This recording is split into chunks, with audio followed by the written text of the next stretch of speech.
Good morning. Morning. Welcome, Youngstown's Talk channel. Those of you watching, listening, if you want to call the program, 330-595-1600. What's going on with Kelin today?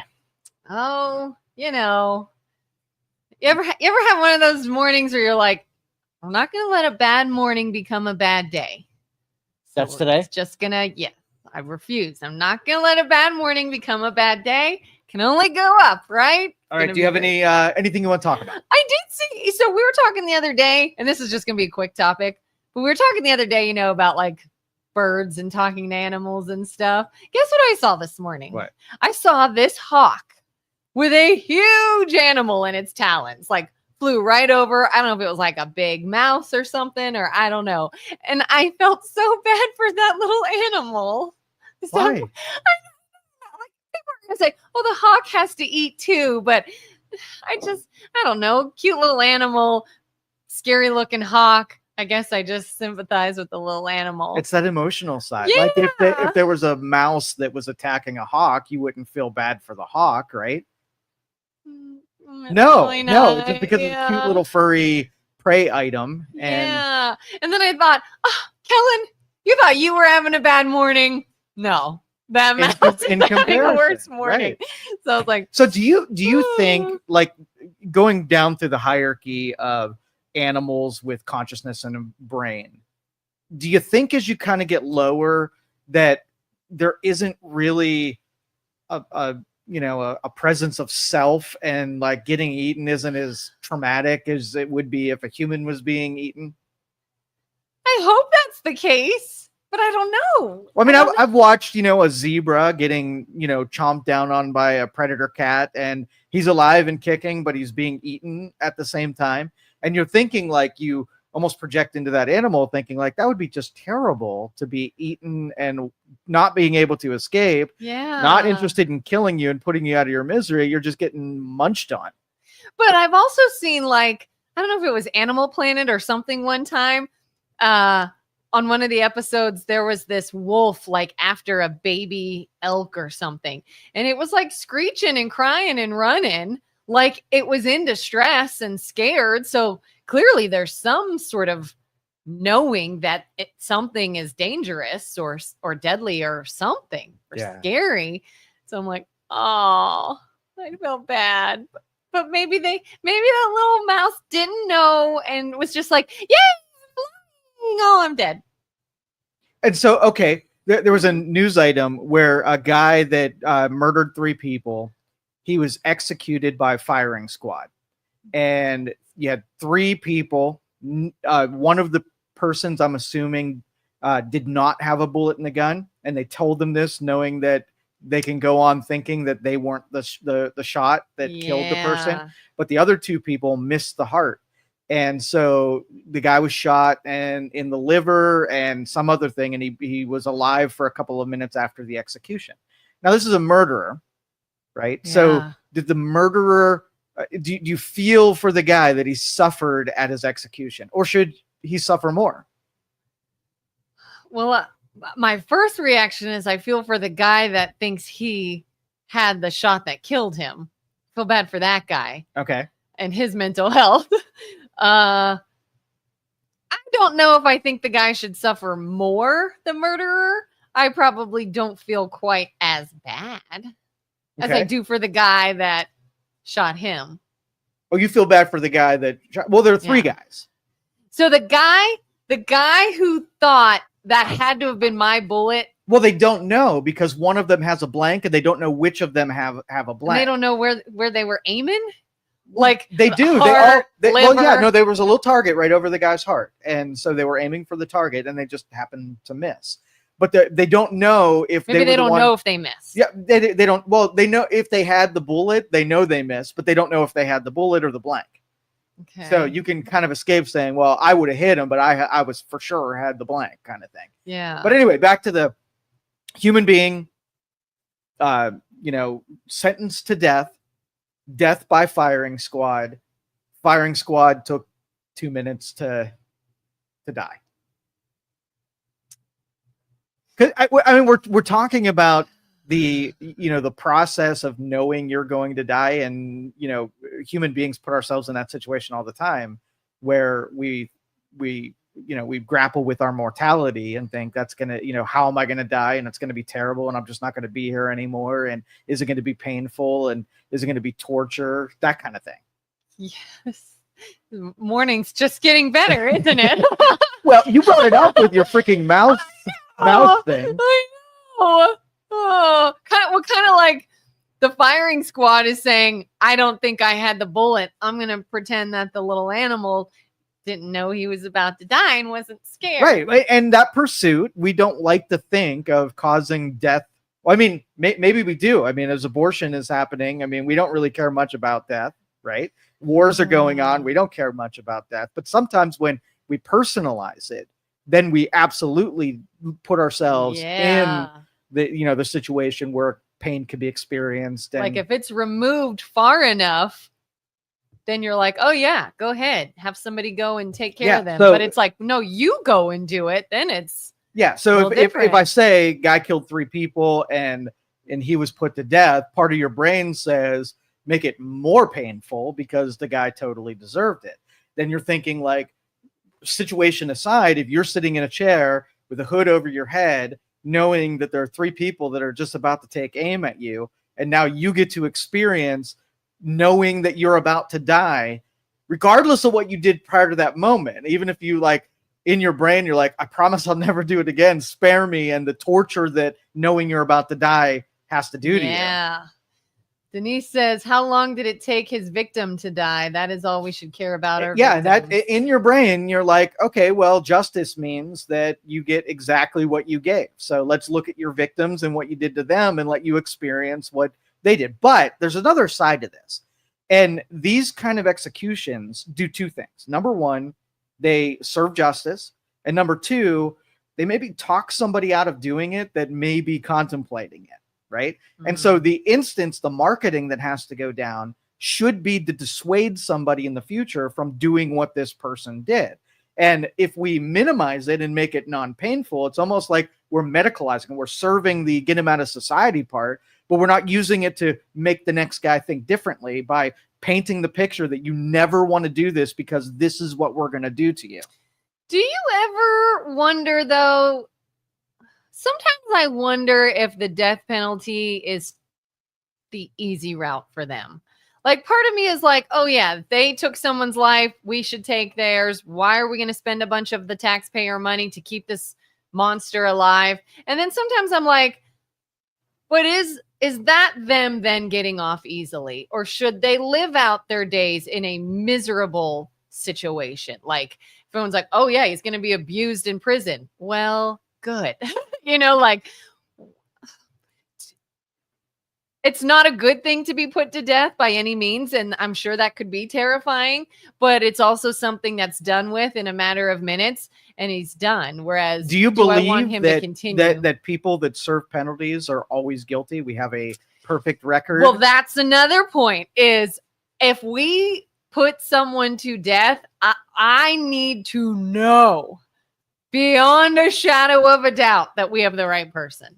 I would have. Do you know how many people have been exonerated from death row, having current technology that said they didn't do it? So if we're so eager to send someone to their death, I'm with you. We got to be absolutely sure. And I don't trust the justice system to not frame somebody up and their life be taken, and we weren't as sure as we needed to be. So in a case like that Luigi guy who killed the CEO, or maybe the kid who killed the other, you would be like, both of them deserve the death penalty. Yeah, right now. And not even on appeals or long process. Like, he did it. We see him. Like, your argument is that you? Yes, no. Did you do that? Yes, no. Boom. End of story. What about in the case that it was somebody killed someone else and they were found to be mentally unwell? Yeah. Then you go to a mentally unwell home where you're treated for your conditions. You don't get to be not guilty. Yeah. Right. You still did the thing. Do you still sort of want them to suffer a little bit, though, if they did it and they're mentally unwell? Do you still I don't want you, though, to have a free pass? Well, if they are broken to a point where they did that, then they just need to be medicalized and kept from society. Like, I think they should bring the mental institutions back and have way more people in mental institutions than prisons, because I think a lot of our problems are mental issues instead of criminal issues. But I feel like, too, to an extent, like, you've got to be a little unwell to do anything Right. like That's what that. I'm saying.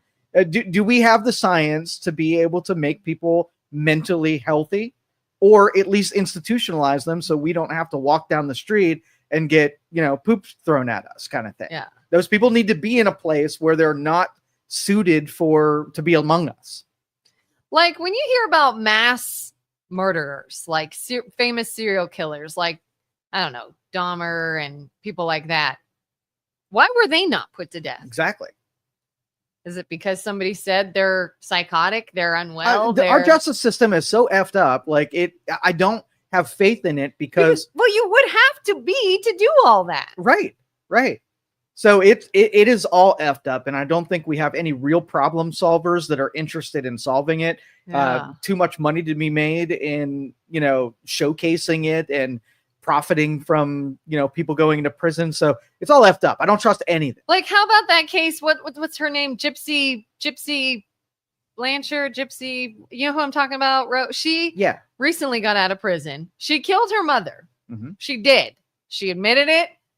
It's clear. It's a fact. She murdered her mother. The defense is out of a crazy state of mind because her mother was manipulating her and keeping her ill. And basically, I can't think of the term for it, that where, they're purposely keeping their child sick for attention. And apparently Gypsy snapped and killed her because she wasted a good chunk of her life. Well, she's now out of prison. And they're like, served your time, you're free to go. How do you feel about a case like that? Well, it's because of you that happens. You go through a school zone. It should be a ticket. You argue your way that you don't get the penalty. And then all of a sudden murderers are doing the same thing, emotionalizing and taking consideration that she was out of her head. So it's your fault. Wait a minute. Yes. An accidental speeding situation, yes, of which I did not know. No, it's the same as premeditated murder. An excuse garnered let off is an excuse garnered let off. Yesterday you said it was it was logical information. It is logical information. Okay, so if you're running through the school zone, premeditated. I know, but premeditated. So in this case, if you would have Munchausen syndrome. Thank you, Patricia. If you would have run over a kid while you're speeding through a zone, right? Would your unfamiliarity, or it was this time of dark, or I was having a bad day, should that come into the argument at all? Right? Did you do it on purpose? No. But that's what I'm saying. I tied the two together. But that's manslaughter versus murder one. Not even murder two, but premeditated. The AI would say, did you take a life? And what's the penalty for taking a life? Right? Listen, I'm not saying that instance would be without penalty or without a consequence, but it would not be the same as murdering someone. So if you premeditate a murder, no matter the reason, we kill you. Right? I don't know. Apparently not. Well, we should. We should. Because we don't. Regardless, or if you are a crazy person, you are no longer suited to be in regular life. You can't go do a job because you're still a crazy person and you could do it again. So either you get put to death and get taken off of the board, or you get placed in something where there's nothing but cinder blocks and reprogramming, maybe lobotomizing, maybe strapping you to a gurney for the rest of your existence. I would choose the death part than that experience, but it's not, if you can make the argument that you didn't intend as a real human being to kill somebody, then maybe you go to the not real human being and get stowed away in a box somewhere. Yeah. And to me, it's pretty much the same. I feel like you'd have to be a little crazy to brutally murder someone, especially more than once. Carter says, what about O.J. Simpson? He did it and got away with it. Jury dismissed all the evidence because of race. Yeah, because it's a joke. The justice system is a joke. That means that there are people are there that shouldn't be, and there are people that should be that aren't there. And as long as you have that dynamic where we have lawyers will argue that it's a good system, but it's not a perfect system. And when it comes to life and it comes to justice, we have no bead on it. Depending on if we like the political situation, then we're a little blind to, what justice should even look like. For you and I, if it went to AI, it would be absolute. We don't care who the person is. We're going to argue for truth and justice, and that's it. We're not going to try to get someone who's guilty with a lighter sentence. We're going to try to line up the justice with the crime. End of story. So OJ memories are kind of coming back. Now, I was in 6th grade when the OJ verdict was read. So I was a kid. I don't remember a whole lot about it.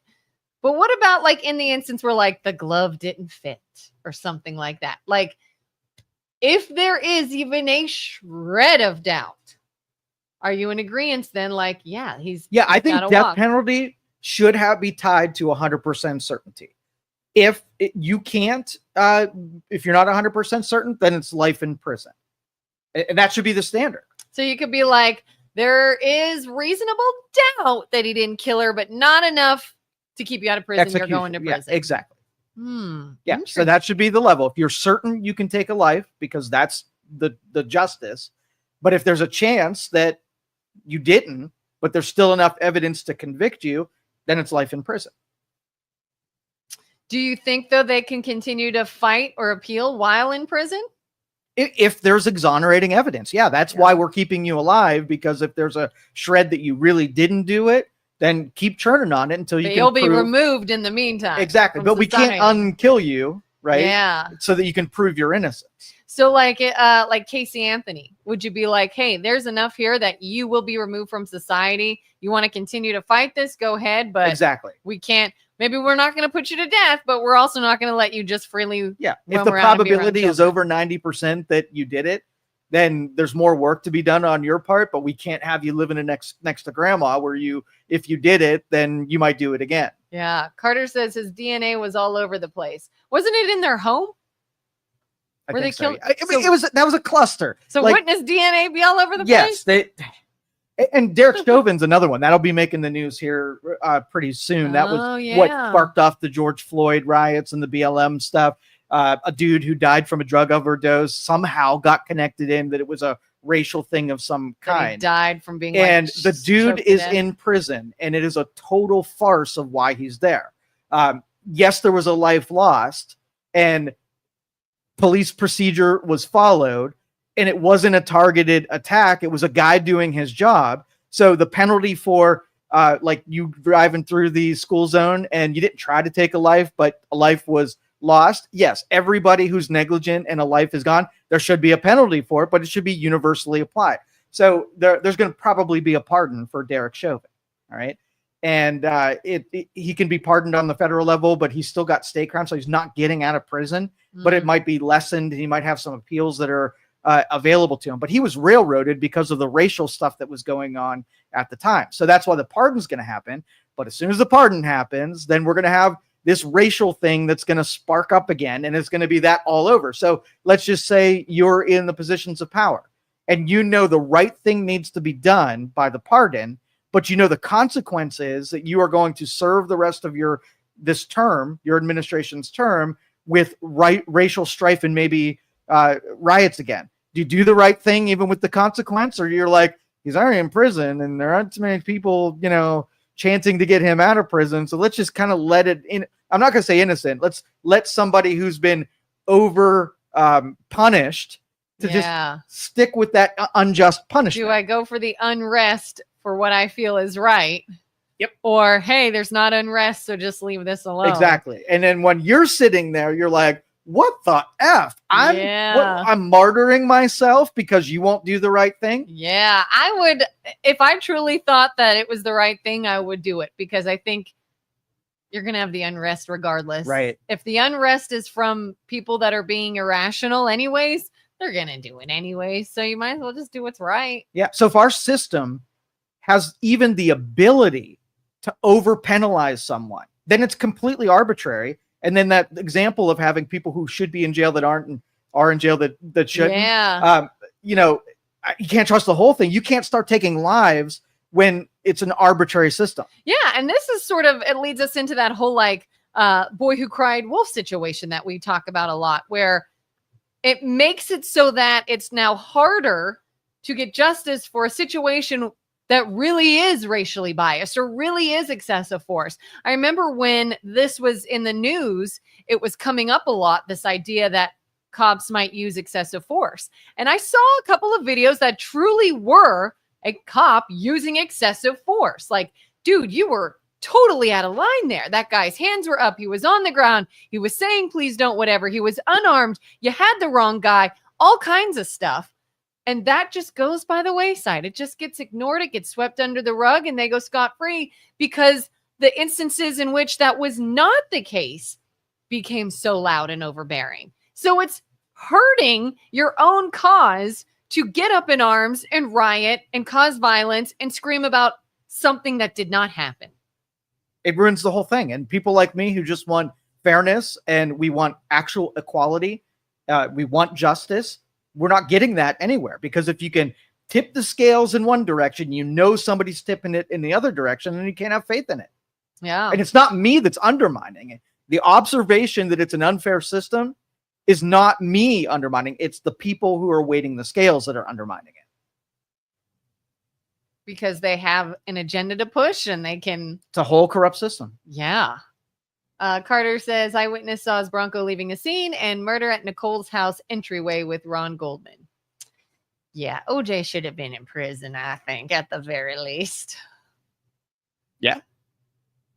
But that was Didn't he eventually go for something else? I think he like stole some memorabilia or something stupid. It was like a dumber crime, but he did serve time, but not, I'm sure, like he not would for have. murdering two people. Yeah. Yeah, that he got off a little light. Yeah, he did.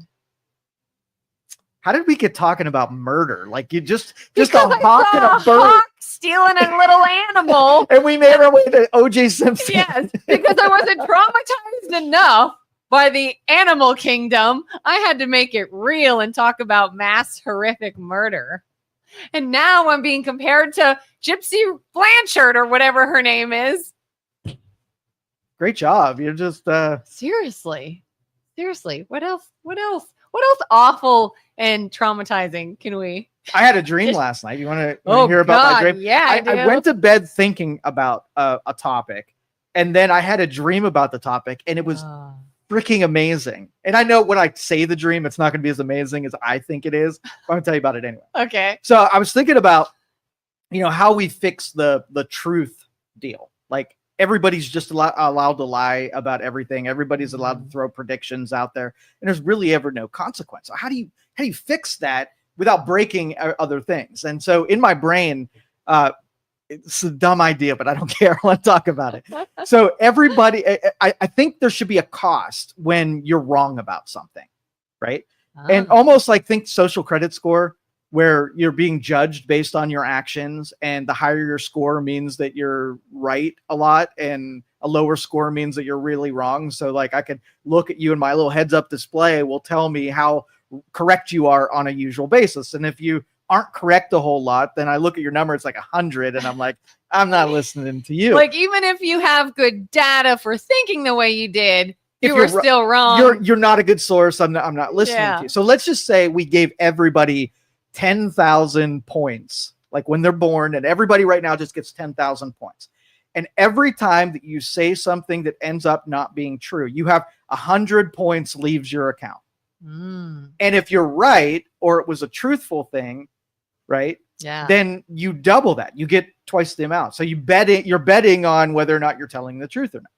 And when you're wrong, that leaves your account and it's just gone. So you go down in value. Like if I said and the second part of this is you can't make any dance around statements. That was going to be my thing, is what about the malinformation where it's true depending on the context? It did happen. It was. Well, you're not allowed to make those dancers anymore. Okay, so you have something ingrained that makes it clear. Yeah, you're not allowed to make any kind of like obfuscated or mysterious type of predictions. You have to say something like, I think the global temperature will have no icebergs in the Arctic, right?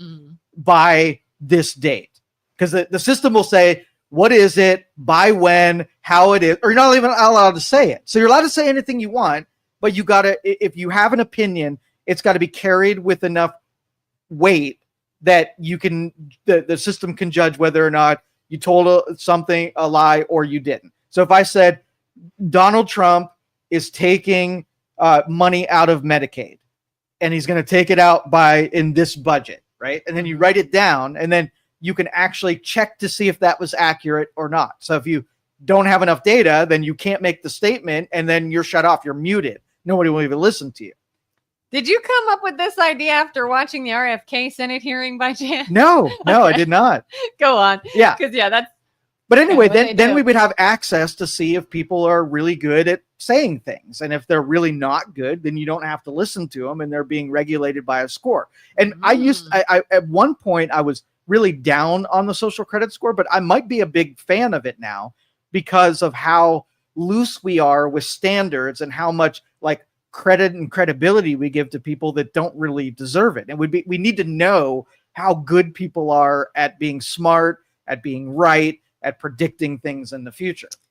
So then does everybody have to basically be straightforward? There can't be any sarcasm. Well, no. It would have to be categorized right. If you're saying something that a joking manner. Exactly. It's got to know that. You'll have a satire tag. Okay. Where if you're just being jokey, then it doesn't count against you. But if you're being meant to be taken serious, I have to know whether or not this is a jokey statement, and then I can laugh along with you. But you can't substitute in, I was just joking, because you have to categorize what you're going to say. We need to know. This machine has to show intent. Exactly. That is it. And we kind of dance around whether or not we were being serious or not serious, or telling the truth or not telling it, doing it for dramatic effect or not. And then we just need to know whatever it is. Proper categorization is going to be necessary. So you had a dream about this? I did. My imagination put this in the real life, and it was freaking awesome. It was. Did it seem to work? It did. Who was in the dream? Well, it was random people, but it was it wasn't any real. You weren't listening to a politician on TV or the news a fiction, fictitious politician, but still, it was great to see this little bubble appear over their head in my heads-up display, and it was the bullshit meter was red, and it was awesome to know, I'm not going to listen to this joker. You're just the show. Was the best. You ever watch Poker Face? No. Oh, you would like that. Okay. I think. So it's on what is it? Netflix maybe? What's Poker Face on? People know. Peacock? I don't know. And it's a girl, and she has the ability, she just, for whatever reason, she's like, I can't explain. I just know when someone's lying. I just know. And they could say anything to her, and she's like, bullshit. And she always calls bullshit because she knows they're lying, regardless of what comes out of their mouth. And so she's sort of, she wasn't originally law enforcement or a crime fighter, but she falls into these situations that she ends up because she can tell that people are lying in certain situations. And that's what you need one of those little meters that you just know if someone's lying. And so somebody walks up to a judge and says that they didn't do something, and their credibility meter is at 0, then they get the death penalty. It makes so many other things easier. And if you're watching the news and you're being reported information, and if you see the people reporting it, low cred, you're like, exactly. And turn that off. And you have a setting that you automatically mute people below a certain standard. So if you want to just discount all of the liars and the untruth tellers, just mute, auto mute. Yeah. It was freaking amazing. I've started that with Facebook. There's an unfollow button where you're like, okay, we'll still be friends, but I don't ever want to see another piece of drivel that comes out of your computer screen. Unmute. So I hope we institute some kind of social credit score, and we do it for all of the things that we need most, which is truth telling. Do you think we have the capability to have some sort of AI that does this? Well, I think it's more likely that through like Neuralink, rather than just having an aggregate of things that you've done to be able to predict the future, that will just have a probe on your brain that when you're lying, it just puts up a little red flag so that everybody just knows and nobody could tell a lie anymore. I wonder too, if we're just sort of naturally evolving as humans into this mindset that we are more and more distrusting everything. Because everybody freaking lies. Yeah. So it's, and everybody has malinformation and everybody has an agenda. all that stuff will go away. If you could just tell if someone was telling the truth or not, like it would all go away. You wouldn't have misinformation. I mean, we see it all the time now. If anybody sends me something they saw in the news, I immediately go, well, let's see if that's true or not. Even though it came from a news source, I still will say, no, I'm going to need to look into that more. So I don't believe anything anymore. Anthony Fauci comes out in front of you and is at the podium, right? Yeah. And he says, if you take this vaccine, you will not get COVID. And then the little red light goes on. Is that how he talks? Yeah. And then the media can say, well, your lie detector just went off. So obviously there's something in that. Why do you think that the lie detector went off? What about that was untruthful? And then when they say when they dig in, you can see what part they were lying about. Right. And so the media's job will be different, is a kind of what's that, dissecting the phrases to find out what part was the actual lie. Yeah, it would be greatness. It may even be hard to prove that it's a flat out lie, but like even when you're hooked up to like a polygraph, they call it deception. You know, like, hey, was that a lie? Well, we're seeing indications of possible deception, meaning they meant it a different way, maybe. And so we could be like, hey, your little meter. And that would be like on the aggregate, where you can ask a series of questions and profile what in your biological responses is deceptive behavior with the credibility score that we have and the Neuralink I just lied meter. And with those three things, you will always get truth. Oh, this would make Senate hearings so much better. Wouldn't it be beautiful? Oh, Wouldn't it be beautiful? God. I saw another one yesterday. RFK was talking to the Senate. He had to answer questions and account for stuff. And those things are so pointless. All it is whoever's in the hot seat, whether it's RFK Jr., whether it's Tulsi, whether it's a Democrat, anybody, you're just there to listen to the other side's opinion. Or they lecture you instead of asking questions. You don't actually get to answer. They act like they're asking you a question, but you don't actually get to answer. And then the party of the side you're on will then give their time so that you can try to defend yourself. And that's all this is. And it's like, this is so dumb. But what I did enjoy seeing is some pushback where RFK, because he's confirmed now, I think he's got a little bit more weight behind him, flat out tried to shut him down. Like, no, what you just said is a lie. That's not true. I'm not going to answer this because I know what you're doing. And it was just like, get him. And so that would be so great if you could see the intent or what they were actually insinuating when they were questioning. Because I watch those, because even if I go into those already liking someone, I do already like RFK. But if he is ever doing something shady, I want to know. Like, I'm not going to just blindly follow you. If I am wrong and there's something here, I want you to account for everything. I want to hear these questions. I want to hear your answers. I want you to be accountable. And so when you either, one, don't give him a chance to speak so that he can't answer anything, that does nothing. Or two, he says that what you're saying is false and I can explain, and then you cut him off. It's like, all right, who looks bad now? Not him. You do. You know, yeah, I wish we had that. Yeah. And you know, those halls are made up of really dumb people. But I mean, the problem is you have representatives. So they are representing other dumb people. So when you get a room full of dumb people and they're just playing a game where they're trying to make as much money for themselves as possible, that's what you get. They are so clearly on a team. Like, the ones that are pushing are so clearly stretching things to make it look bad. And then the other side is so clearly padding everything and throwing him sort of lobs, knowing that he could use that to look good, and they're helping him. None of it feels like they're authentically trying to get to the bottom of something. None of them feel like they're actually trying to get good quality answers. It's either you're pushing because you're against or you're helping because you're for. And that's really all this is. It's a freaking tennis match in a room that nothing actually ever gets accomplished. And it's so If dumb. this is going to be your summary of these and you keep watching them, I and you know. keep saying the same thing. Because I keep thinking, ooh, let me make sure I have adequate information from the mouth of the person involved. Let me make sure that I can still agree with these values and I know what's happening. And you get nothing. You get nothing because they don't actually let the person speak or explain or answer or anything. Krista says, that's the whole point of those Senate hearings. It's not a job interview. It's to showcase things that are contrary to what's required for the position and could jeopardize the candidate's ability to do the job.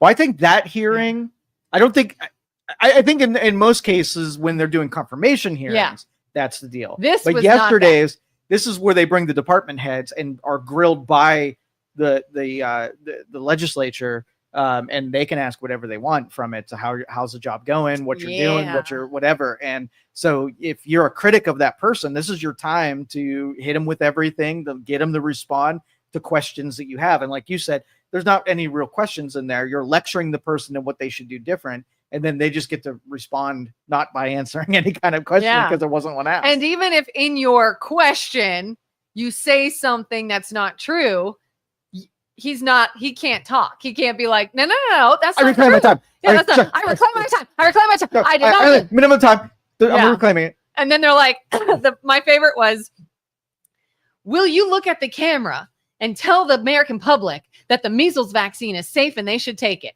And he's just like, that's not my job.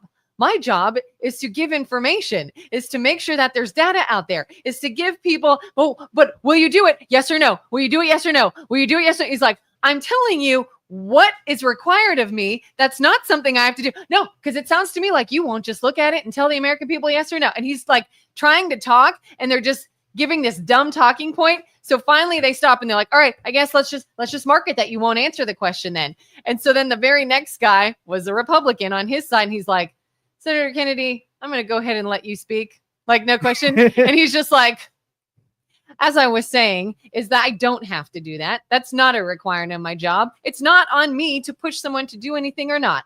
But if you check the transcripts from my meeting this morning, I did flat out say, I think it's safe and you should get it. Look it up. And I'm just like, Rufio. Sorry, that's a Hook reference. Okay. What else do you want to talk about? Food, politics is off. We did politics. I'm all politicked out. Food, politics, entertainment, music. I'm having trouble sleeping at night. Maybe you can help me because you know everything. Okay.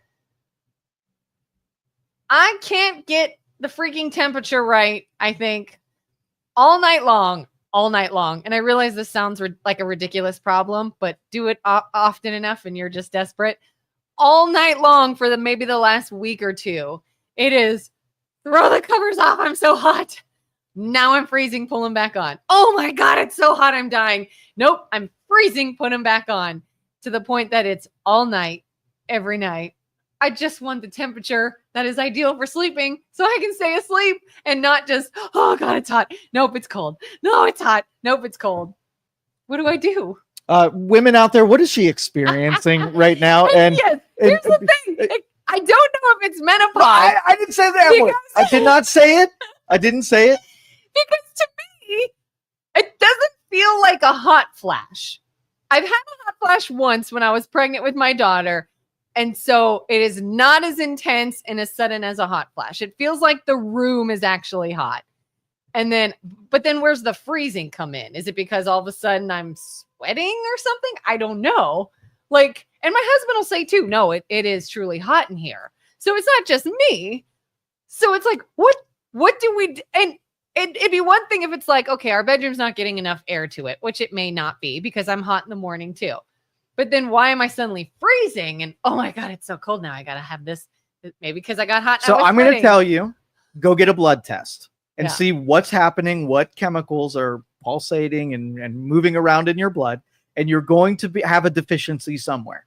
And I first would recommend that you fill in whatever deficiency that blood test says comes back until you regulate that. Your body has the ability to regulate itself, and it needs calibrated.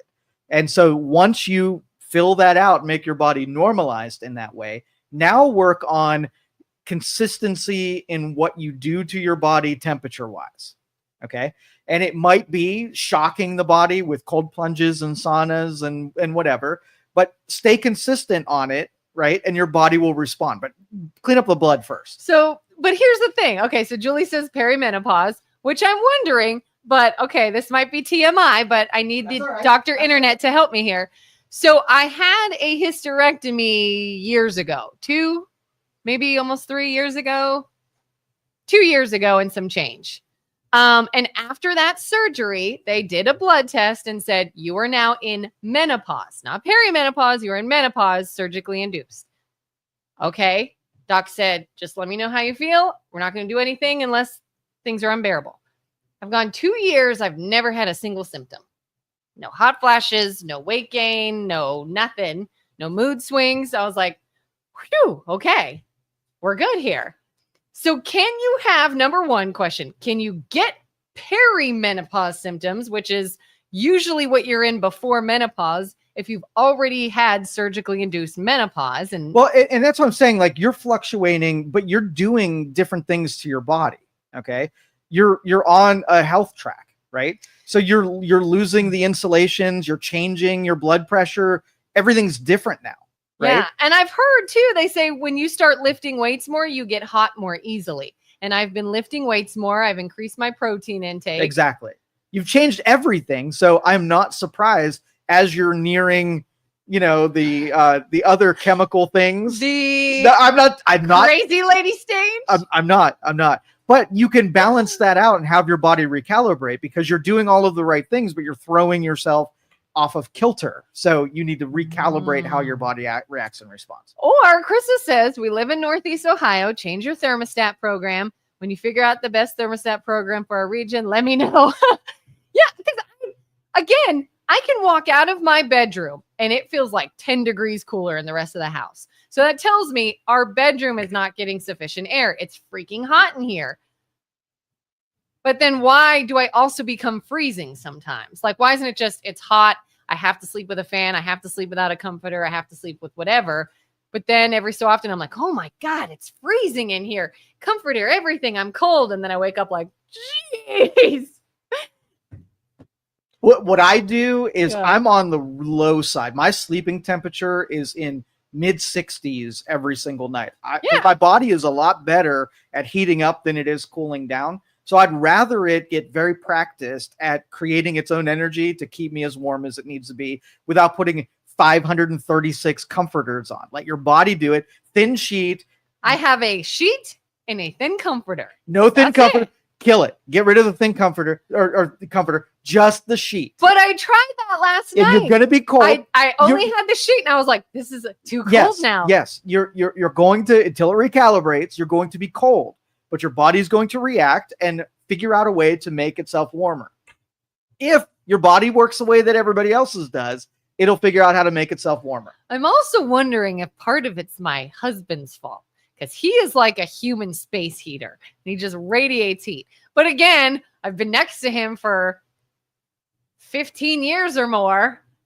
And yes, I've had hot, sweaty nights. And not every time it's like Patricia says, night sweats. That's why you're cold when you take the cover off. And I have absolutely woken up in like a puddle of sweat. Yeah. But even if I don't, it's still. But when you're oscillating between those two, you're telling your body to cool itself off, right? And then you're reacting by changing the dynamics. And now you've got sweat and now you're giving off too much heat. And that's what's killing it. So clean up your blood, set the temperature consistently, and don't do different things. Thin sheet, let your body deal with it and make it happen a lot. Don't keep cycling it. Okay, so let's say it could possibly be number one, can you have perimenopause symptoms having skipped perimenopause? Is that possible? And number two, could it also be changing things like, so I've been listening to, do you know who Dr. Stacy Sims is by chance? So she is an exercise physiologist and a nutritionist and a professor of all kinds of stuff, women. Like, she is like into women fitness and everything. And she explains how women work out differently. Women need different protein. Women need different whatever. By the way, she says women should not cold plunge unless it's a higher temperature than a man does. And women should never fast because of their cortisol levels in the morning. And she knows all kinds of stuff. So I've been listening to her. And so I have added things like, not every night, but a protein shake before bed. And now I'm like, oh, is that too many calories? Because I normally don't eat after dinner, so I don't have excessive calories, but I work out at night. And she says you should have protein within an hour of working out. So now I'm like trying to try that out. So do you think I'm just like, yes, you're trying changing different two different things things? You need a baseline of consistency. So once 7 o'clock hits, don't do anything. Like, get your meals out of the way, get anything that spikes your blood pressure out of the way. So I'm saying clean up your blood, hit some kind of baseline consistency. So then you can start adding and removing, but you have a baseline to work off of. Yeah. So I'm going to have to just start tracking for a while and be like, baseline, what is this? Exactly. What be changes uncomfortable it? for a little while, knowing that you're going to be colder than normal or hotter, depending on which way it goes, and find out where you're situated, because I think you're just throwing off your body in too many different deals. But I'm telling you, the supplements and nutrition is probably 80% of it. And it has been kind of hot and humid out. Part of it could probably be Northeast Ohio and trying to get my room cool. Our bodies are dynamic. It is geared to make you live no matter what's happening. So there's not anything dangerous happening to you. It's just annoying. It is annoying and inconsistent. It's annoying because I want to sleep and I want to not do the freaking sheets dance all night long. Yeah. And just stay cool enough to sleep. Period. We went from death penalty. Oh, because you know what else? What? You know what else I got to hear? What? When I'm woken up by either my extreme hot or extreme coldness, I got to hear a freaking CPAP machine next to me. It goes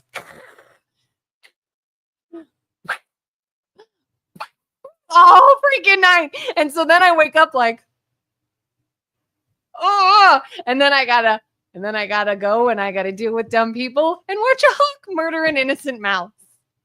Man, this is my morning. So if I were to profile a serial killer, you would be it. Okay, so back to our original topic. Yes. Could I get off by a jury? No. Because of all my institutionalized, because you are stacking reasons to do murder. Yeah. And I think we talk about the topics publicly. So if anybody ever died in your circle, right, you would be at the top of the list, and we would check off the boxes. She drove herself crazy in every way that she could be driven crazy. Every woman listening here, just get on my jury and I'll be fine.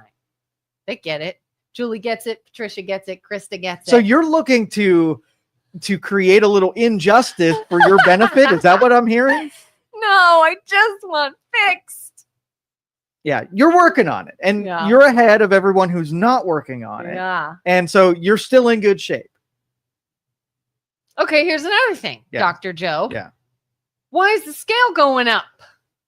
I'm like, I'm working out more often. I'm getting my protein. I'm watching what I eat. Why have I gained back almost all the weight I lost? Is it in fat pounds or is it in muscle pounds? I don't know. That's my question. You could be muscle. You got a marginally higher weight per density with muscle than you do fat. So if your body isn't changing and the scale's going up, it's probably muscle fiber rather than adding fat back to it. So it's helpful to know the fat pounds so you know what that weight's attributed to. How do you find that out? Because again, we've talked before. I have very little confidence in these smart scales. Yeah. Because my husband asked me this morning, I was like, why have I gained more weight? And he's like, well, does your body fat percentage go down on the scale? No. If the weight goes up, the body fat goes up. I still think you're doing it. If the weight goes down, I still think you're doing it wrong. I think either you got a shitty scale or you're doing it wrong. One of the two. Maybe both. Okay. But I'm like, when I use mine, it works perfectly. I have it trending on a spreadsheet. Do you do something other than stand on it? What do you mean? Like, how can I be using it wrong? You just stand on it. You have to stand on it a certain way so that do you have little like silver metallic pads that are, No. so you need to get a good one. Okay. Okay. The good ones Not a actually jerk flying scale. have a metallic pad that's at the heel of your foot and the toe of your foot. So that it's pulsing energy through you, and you have to be making good contact on it. So if you're wrong on those pads, then it's not going to get a good pulse through you, and it's not going to be able to measure the density. Well, I've even tried like getting on it, seeing what it says, and then getting back on, moving my feet a little bit and adjusling it, and it says You're just doing it wrong. Quit blaming. It's a you problem. And I shouldn't even complain about that, because through this all this information I've been learning, they're constantly telling women, get off the scale. The scale is not a realistic piece of information about your progress. You just need the data off of it so you can track progress and say if you're doing something wrong. So let's just say you're adding a protein shake at night. Yeah. Right. Which has me a bit nervous to do. Yeah. I would be very nervous for a protein shake right before bed. And so let's just say you did that and you start seeing fat percentage go up. It means that it's too much protein. Your body can't process it and it's being stored. Right? Yeah. Whatever additives were in the protein shake or whatever. And maybe backing that up and doing that in the morning, giving your body a lot of time to process it, means that you go into night in a fasted state and you move your workouts to a different time as well. But it's a you problem. I can almost guarantee That's it. the thing. That's the only time I have for my workouts. I know. And then night. Argue with the scale, not with science. Well, I have to argue with the doctor that said, you've got to get 30, 40, whatever grams of protein in within 60 minutes of your workout, or you're not going to see the benefits of your workout. And then I say, but my workout is at bedtime. So I'm supposed to have a couple hundred calorie. You are arguing with science. Okay. Science is not going to make special accommodations. I know you want it to, but it's not going to. So if it's like, do it in the morning, Kelin, so you have all day to process that, then you got to say, but I have to get up earlier and do my workout. And then science can say, I don't care. Sorry. All right, we're going to experiment. What happens in my body if everything stays the same, but there's a protein shake at night? What happens if everything stays the same and there's no protein shake at night? Your temperature doesn't fluctuate and you don't add 100 pounds? What if that happens? Yeah. I mean, here's the thing. This started before I just started the protein shake at night. Like I've had 2. This has been going on for at least a week or 2. So it can't be that as far as the hot and I'm cold. still going to be critical that you're doing it. You're at fault and you got to change some stuff. Me. Okay. All right. Julie says, hormones are a powerful thing. I have been on a weight loss regimen also and working out. The more I work out, the slower the weight loss. Yeah. Yeah. Yeah. Get those hormones under control. That is for sure. But also too, like, again, if the scale is going to stay high, but the body composition changes, that's what I want. I don't care what the gravity you says. feel better. Yeah. Yeah. So don't tie into a data point and get an emotional connection with it. Just a data point to be able to compare versus yesterday. And that way, when you change your behaviors, you can see it reflect in some kind of measurable data. And you know if that was a good thing and you want to keep doing it, or it didn't work out and you need to change it. Okay, here's another thing, Dr. Joe. No. And I think the women are also going to have this issue. Swelling. Leg swelling.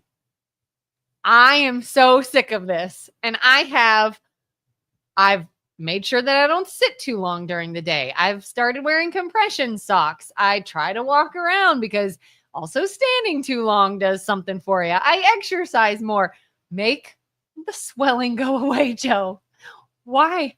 Why are my pants noticeably tighter at the end of the day than they are in the morning around my legs, no matter what I do? Seek a medical professional for this to make sure this isn't a bad thing. There's only so much you could do to absorb, because you're probably drinking a ton of water throughout the day, because that is I've increased my water intake lately. Yes. So if you're unable to process that water, you don't have the electrolytes to have absorption happen. Then the water is just going to wait to be evacuated. Well, okay. So I have heard that you've got to have enough salt, way more salt, to control the water retention. Yes. But too much salt will make it worse. So how do you know? How much do you need? Oh, this is science that is pretty. You can research that and find out your body composition with how much dietary minerals that you need. And you can formulate it to make sure that in the food that you're getting, and then, I'm putting pinches. I'm way under. So when you get blood work done, pay attention to where you're at on things. And when they say salt in your water, can that literally be any salt? Like, can I go get my salt shaker, or does it have to be? It has to be good salt. Celtic salt. It doesn't have to be Celtic, but it has to be good quality salt. How do you know what good quality salt is? Why is it so hard? Because our food supply and system is so effing broken that you have to go through this crap to just stay balanced. So what RFK is doing for the health and nutrition is so needed. We are just keeping people alive, but very sick. And that's what you're experiencing. Yeah. And that's kind of why I've been on the RFK bandwagon for so long. Is simply for the fact that you don't have to agree with everything he says or does. But the sheer fact that he's shining a spotlight on health issues at all, I'm like, oh, thank God. And that he's making people realize how complicated it could be because of how broken the system is. Like, you can go to the store and think what you're getting is healthy, and it's not at all. Or you can go and think you're supposed to go and get this medicine or this supplement or this whatever, and it's terrible for you. And we've been fed so much misinformation or a lack of information that we don't know what's right and wrong. And here comes somebody that's like, hey, we got to straighten some stuff out. We got to look into some stuff more. Okay, let's do it. And let me complain. We got to get off this topic because social media hates when people talk about health, which is a problem. They suppress it because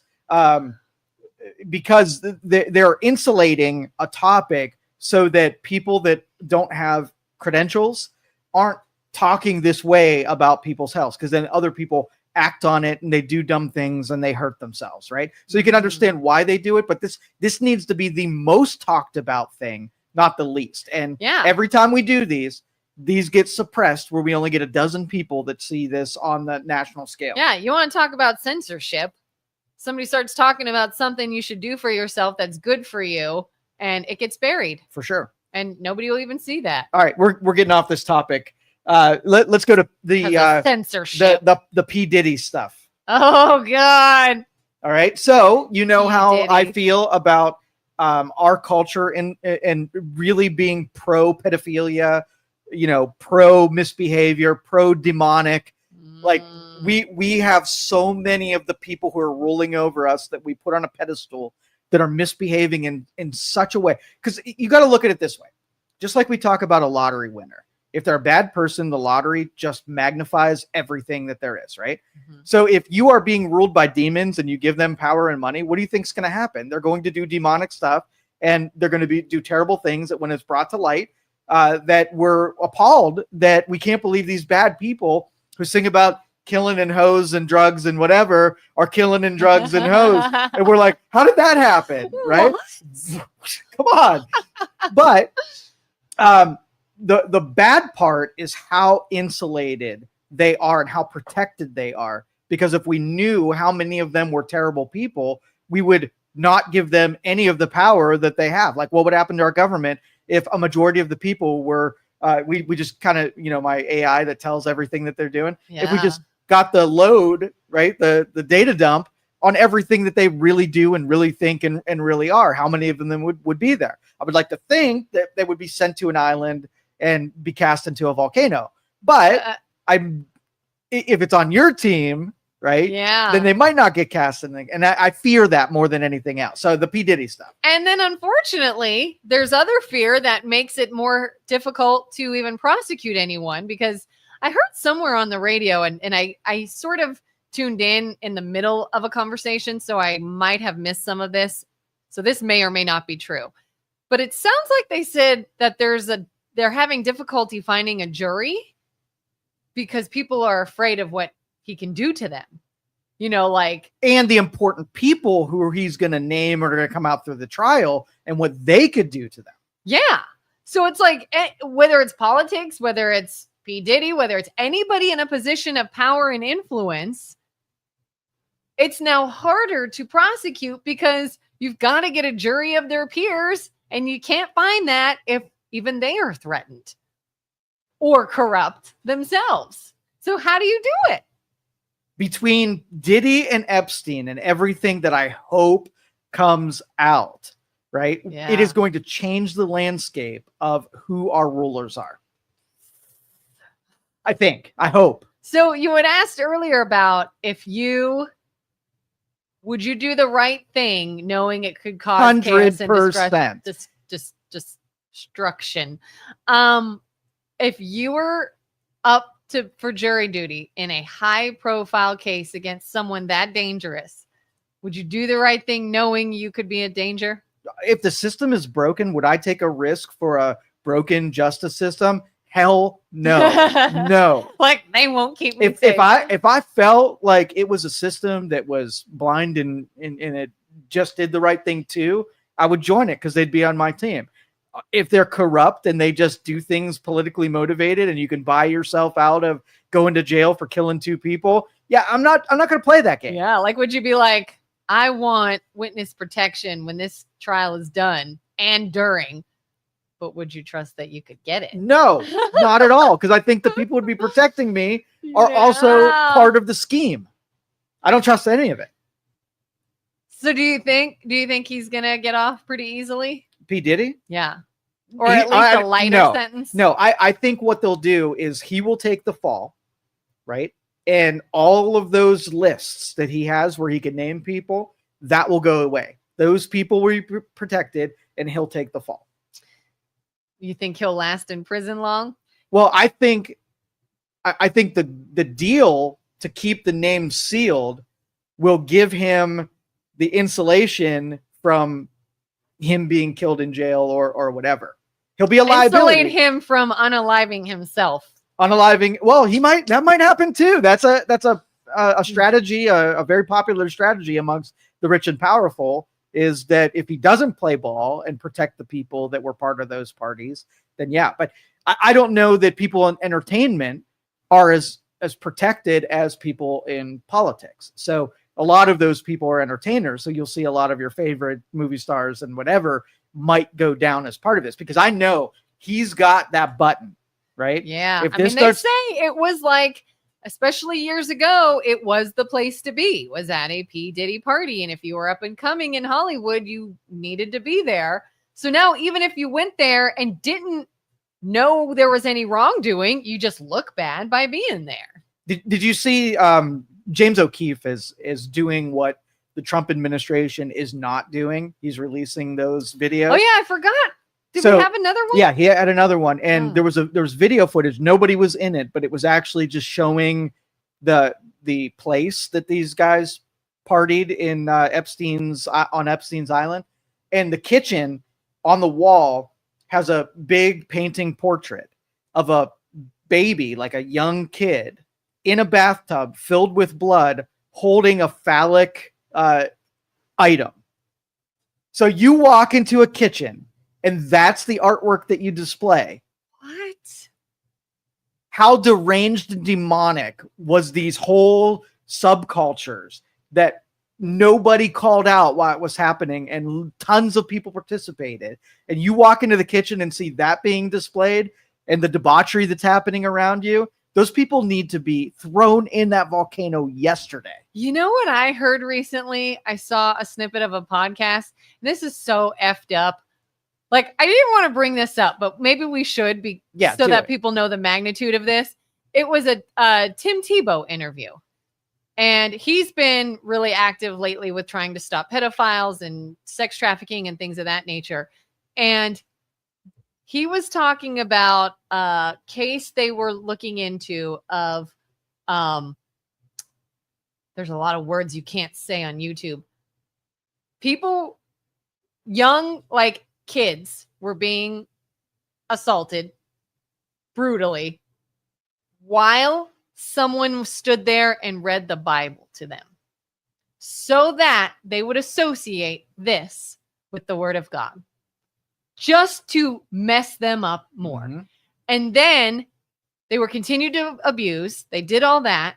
And then they have conversations from these sick, twisted people about growing their own, meaning we impregnate, we have offspring of our victims to make new victims.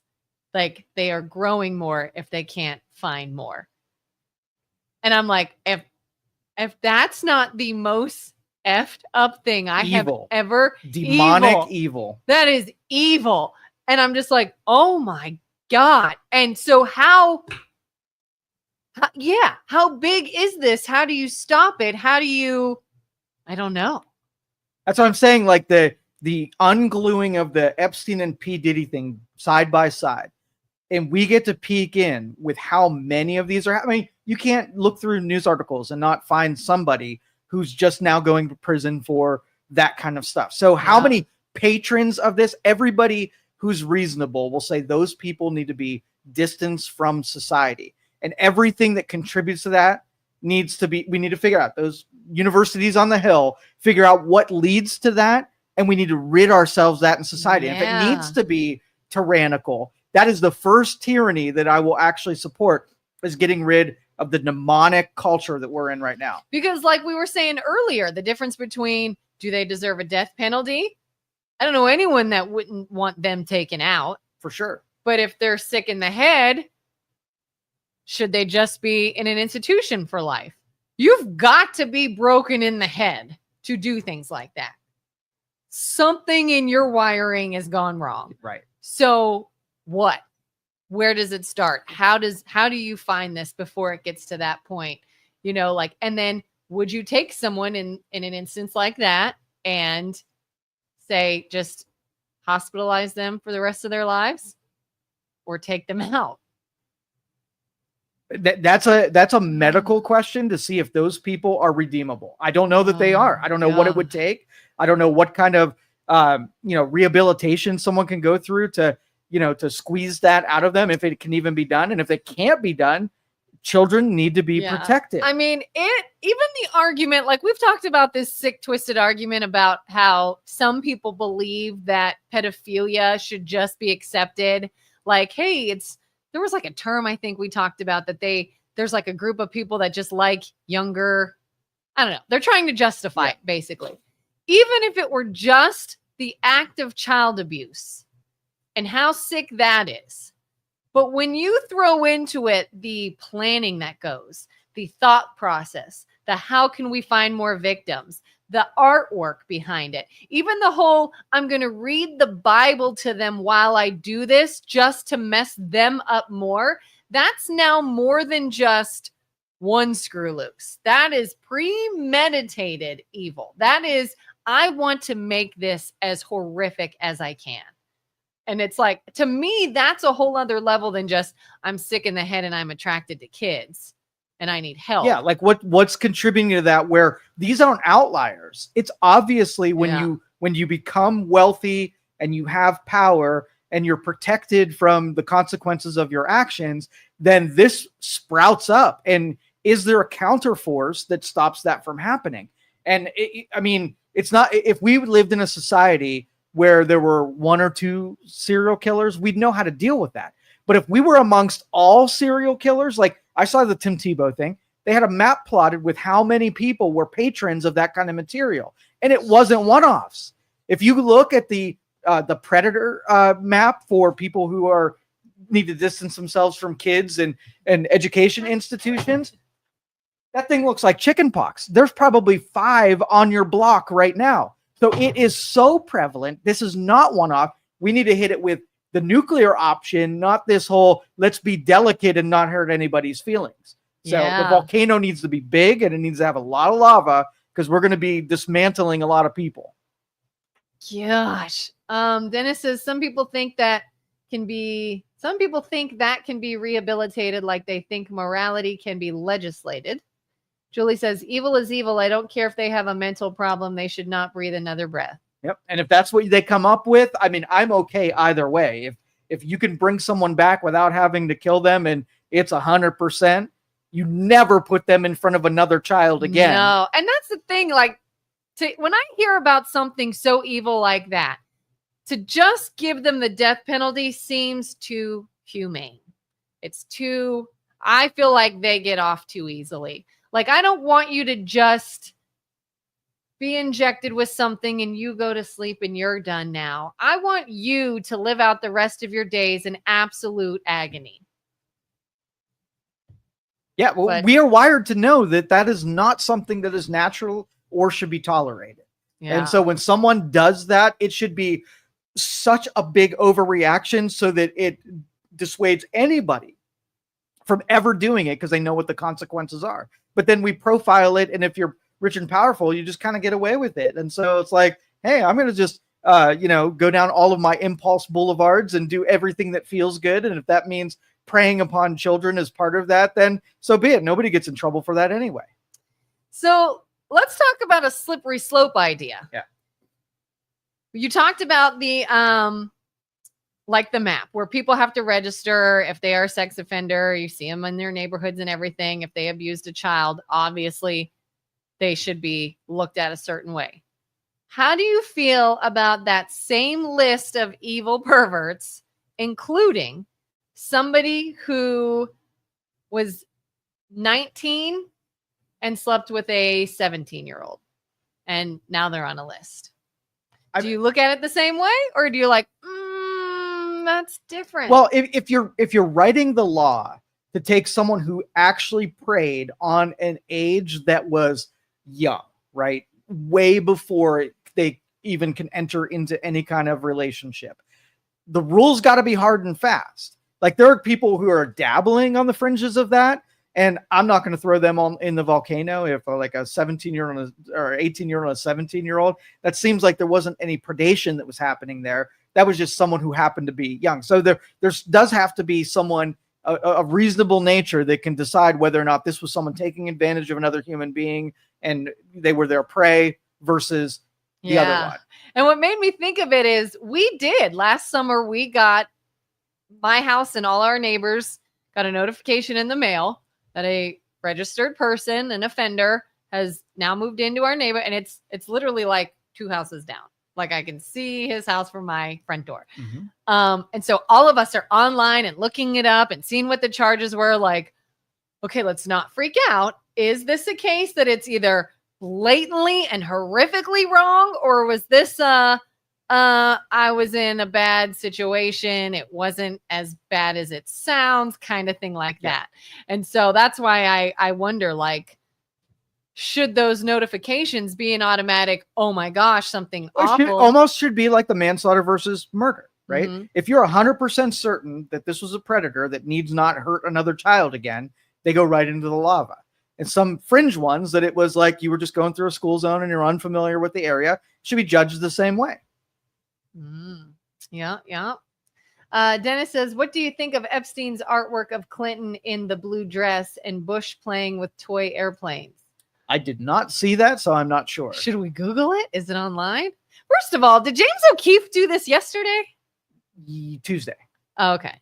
Tuesday. I was saying, I totally forgot because I wrote him off thinking you're sensationalizing something for your own benefit. Yeah. So he's digging into it. He's getting a little bit more high resolution, and he's forcing the hand of the Trump administration. So hopefully, like they're saying 14 terabytes of stuff was recovered, video footage, which means a terabyte a lot. Of terabytes, a lot of video. Oh, yeah. Gosh. And so they've got a lot of video. I think they said like 10,000 clips they're going through. So I'm still giving them the benefit of the doubt that there's just a trove of information.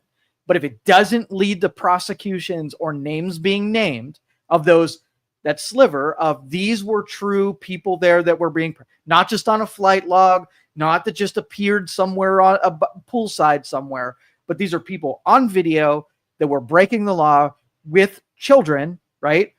Lava right now for them. And we need to know about it, and they need to go to prison for it. What do you think the indication of Clinton, the blue dress, and Bush playing with toy airplanes?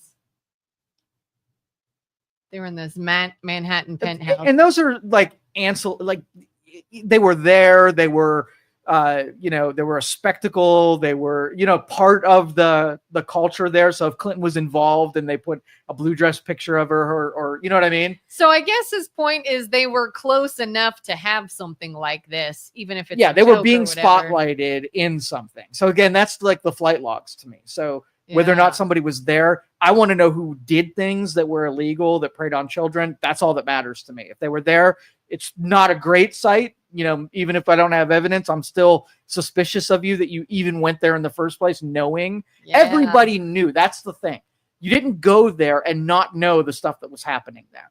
And, the after hours parties and the freak offs and whatever, they all knew what was happening, and nobody threw anybody under the bus. And that's the most disheartening thing. Take those industries that participated that way and cast them all out, redo them, put all Amish people. I'll watch Amish movies. All right. I will. If they want to make Amish music, I'll go Amish, because I know they're not doing that. I think they're not doing that shit. I don't know. No.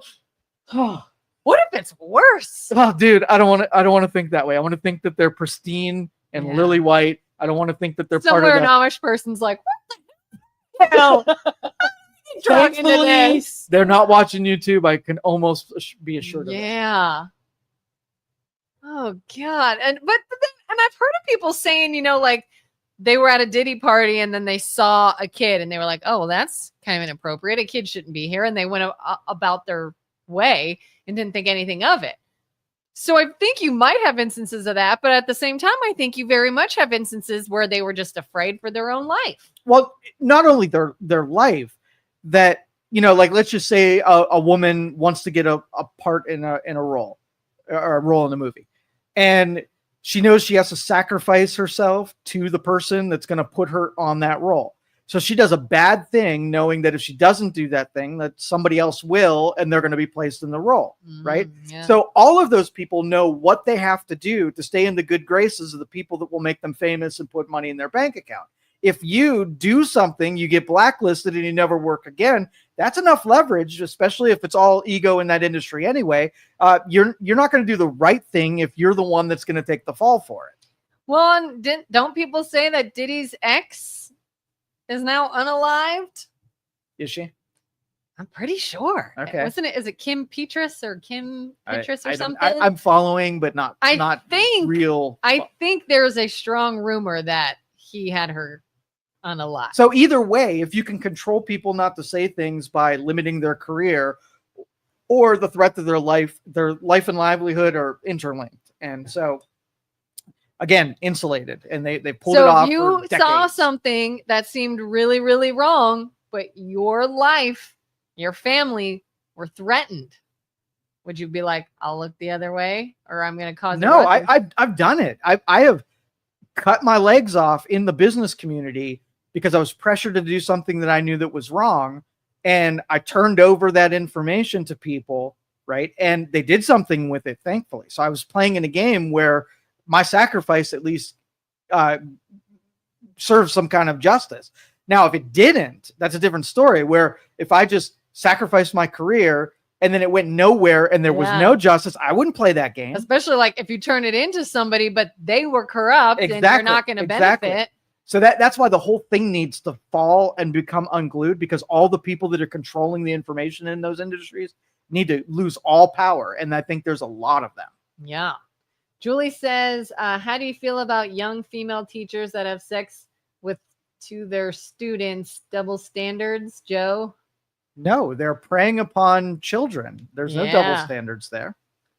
Yeah, we've talked about that before, whether it's a male teacher and a female student, or a female teacher and a male student. And you are seeing now that is happening way more than it does before. And I think that's always happened, but I think it got away with it because when women do it, it's treated different. I mean, the double standards would be like if we both went to a park and you made a reference to a kid like, oh, your kid is so beautiful, right? Yeah. And the mom would be like, oh, thank you. And I was like, oh, your kid's so beautiful. They'd be like, go, let's get out of here. That's the double standard, where nobody should be calling attention to an attraction level to a kid. That just should be bad behavior. Yeah, because you almost have those people where, like, if it's a male teacher, female student, whoa, clearly wrong. But if it's a female teacher, male student, high five the student. Oh yeah, good for you, kind of thing. Not everybody, but less shock, less people I think are appalled if it's a female teacher. Still wrong, still manipulation, still not right. But what it does is it stops us from having the conversation.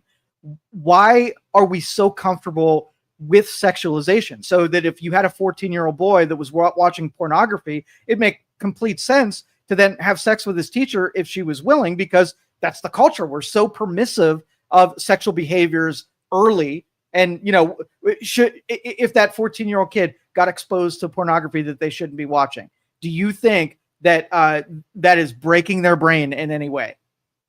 For sure. Yeah. And so if we're so permissive of the thing that's breaking their brain, and then we're outraged when brains are broken. Well, when we even have the double standard in a legal relationship, if it's a man who's quite a bit older than his female partner, and I'm talking, they're both of legal age. Oh, he looks like a weirdo and maybe she's a gold digger, or something's going on there that is anything other than just a healthy relationship. But older woman, younger man, it's, ooh, you go, girl. Ooh, you got yourself. Oh, she's a cougar. Oh, it's like it's still looked at differently, even though it's the same thing. Yeah, because we have an arbitrary set of moral standards that we're allowed to like bend and shape, instead of having a principle that we all just say, this is right, this is wrong, and gray areas between it just cloud everybody's judgments on principles. Speaking of this, yeah, how do you feel about, oh God, what's his name? The football coach with the really Bill Belichick. Yes. Yeah. So everybody keeps talking about how they feel so bad for Bill Belichick. Why do you feel bad for Bill Belichick? Seriously? Because he's being used? Does it look like he minds all that much? Like, how do you feel about this situation? I really don't care. They're getting whatever they need out of the relationship. They're both super aware of what's happening. Is she potentially a gold digger? Sure, maybe. Is he just in it because she's 20-something, young and hot? Probably. Yeah, there's no victim in this. She's controlling everything. Good. Okay. And he's tolerating it. If he doesn't like it, he can leave. Yeah, if you said that she was holding him hostage for it and she was doing something illegal, now I'm listening. But if it's just two people getting, same thing with Leonardo DiCaprio and his young girlfriend. Yeah, clearly, who cares? Clearly, whatever he's getting from her trumps any sort of annoyance he would get from the relationship. I got no opinion. Free will, baby. Oh my gosh. Or how about what's his face? The guy we sort of touched on this, and then I heard more about it. I don't know sports. What's his name? The commentator, and he was like dating some hooker, and then now they're saying he abused her. Shannon Sharp. Yeah. Okay.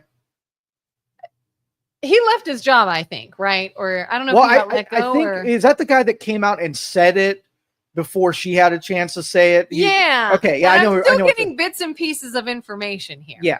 So I still can't quite figure out what exactly went down, but it still sounds to me like even if he was doing something that makes him look like a scumbag, did she mind if it was benefiting her? Well, a lot of those cases I don't pay attention to until far down the line, because if you're in a position where you have a lot of money and someone says something about you to settle financially on it, there's a lot of those that happen. Yeah. So what he came out and said is there's this person that's, asking for $50 million and she's going to say a bunch of stuff. And I just wanted you to hear from me first. Okay. That seems pretty reasonable. Yeah. And she says her things and see if a payoff happens and see if it goes away. But I'll wait until far down on the runway to have any kind of feelings about it. Because it could be either one. He could be a douchebag and exploited somebody when he had the ability to, and that would make him the bad person. Or she could be that gold digger who's just looking for a payday. So I don't know which it is. And I hate to do the whole, I don't want to sound like I'm ever victim blaming or shaming. I don't know who the victim is in that scenario, but every time she released a snippet of him and he's saying something and he sounds like a jerk, I'm like, this was how long ago? And you continue to date him? He said that and you still were in a relationship and you still were with him and you still like that almost sort of is like, well, then why now? Why are you seeking money? Why are you like, this isn't something that he did something awful and you went, oh my gosh, this is unacceptable. I'm outraged. Where's my money? I continued to then be with him until something else happened. And now I'm going to say I'm outraged and want money. It's hard to trust people. No, you can't trust people. You really can't. If I were Shannon Sharp, high profile, do you know how deliberate I would be without with being in the same room with someone, having conversations, being in a relationship? I would have to dot every I and cross every T, because I know that there are people that are waiting for me to let my guard down and are going to take advantage of it, publicly embarrass me, potentially ruin my career, and take all of my money. You have to know that. That's part of the job of being a high profile person, is you got to defend against those types of people. I did see RFK Jr. On a podcast a while back talking about Epstein. And I was thinking, oh, I think he's getting in front of this. And he said, I've met him one time. It was on a plane. I didn't know much about who he was. I knew who he was, but we had no interactions or anything before. They happened to be on a plane together, and RFK says they landed somewhere. He watched Epstein talk to a guy off the plane and then said, hey, you guys go on. I'm doing whatever.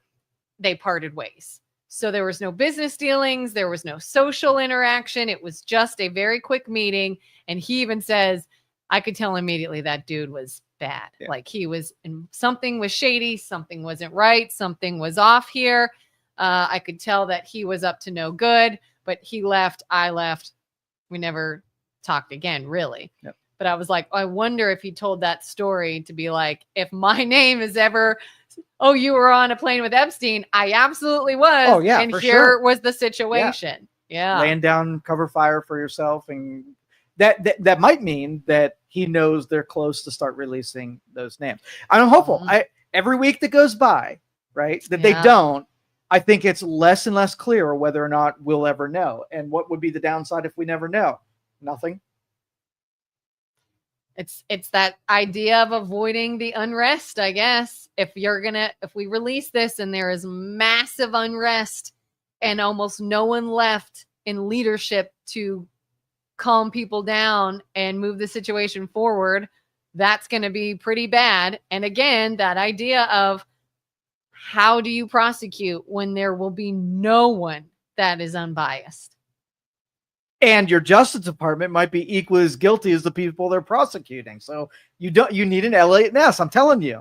I wonder if this will be sealed and for years until everyone involved is gone. You know, like we're getting all these documents for JFK and all this stuff. Like, what would that really matter now, other than if it can prove something was covered up? And nobody cares. Even when people went through the JFK files, nobody knew the relevance because they weren't really born. That literally was like, oh, we're releasing them. Who cares?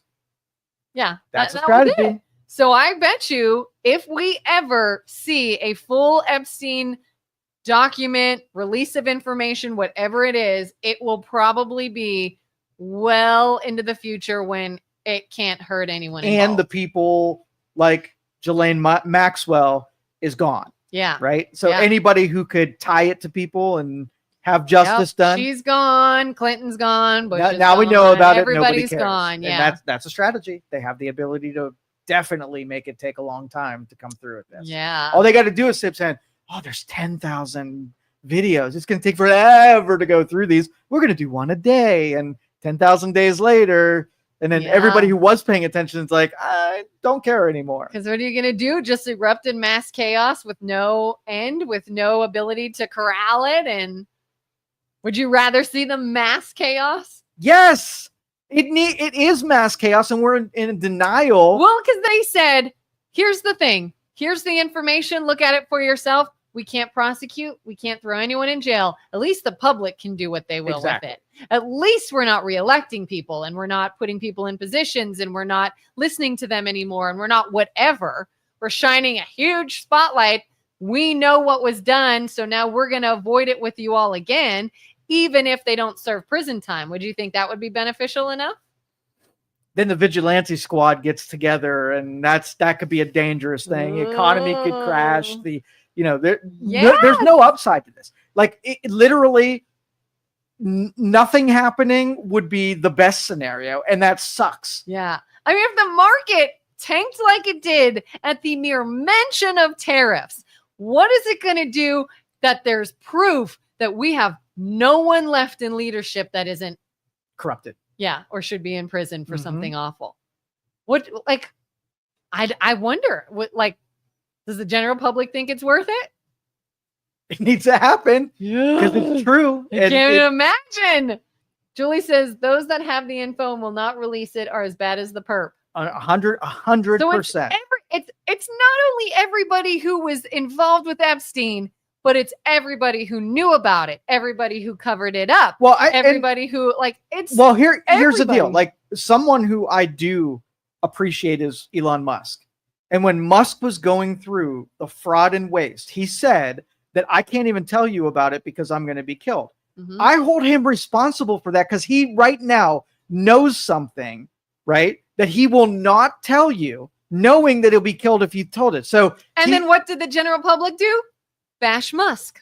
Right. Because the bad people know that's so what we'll do. Who's going to protect the truth tellers from being offed if they say the thing they know that happened? No, and this is their strategy. If anybody gets too close and starts to dive into anything, what happens? They are made to look like a villain or crazy or dangerous or all three. Yeah. I think they did it to Elon. I think they've been trying to do it to RFK, to Tulsi.